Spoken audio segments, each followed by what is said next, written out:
Hello, today we'll talk on why not to self-medicate hydroxychloroquine. It is a drug, hydroxychloroquine. So, chloroquine and hydroxychloroquine have been used for treatment of malaria, lupus, that is SLE, and rheumatoid arthritis. For these diseases, these drugs are approved.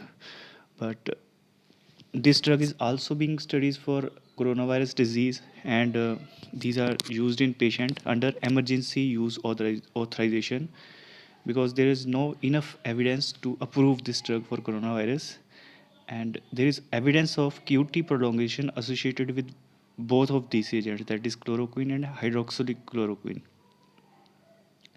Now another drug that is azithromycin, which is also used for coronavirus patients, also prolong QT interval.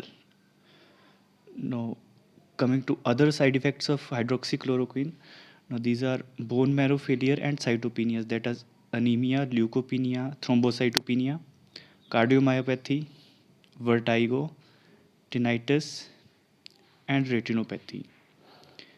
Now the side effect that is of immediate concern is QT interval prolongation. Now this QT prolongation leads to ventricular arrhythmias or torsade de pointis, which can lead to sudden cardiac death.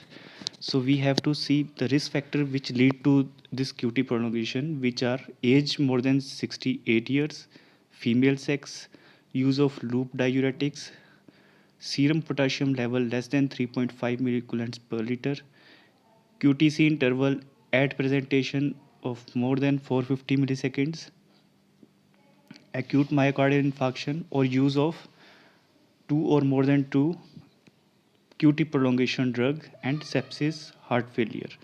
So if patients have these risk factors, he should be cautious for use of hydroxychloroquine and azithromycin. So based on this scoring system, if patient has a risk of sum, that is total sum of these points is less than 6, he is at low risk. If total number of points is 7 to 10, then he is at moderate risk. However, if the total score of these points is more than 11, then he is at high risk for QT interval prolongation and ventricular arrhythmias leading to sudden cardiac death.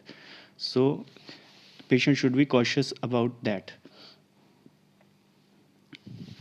Now what we can do, we can use telemetry for patients, that is continuous ECG recording, so that any ventricular arrhythmia or QT prolongation could be detected,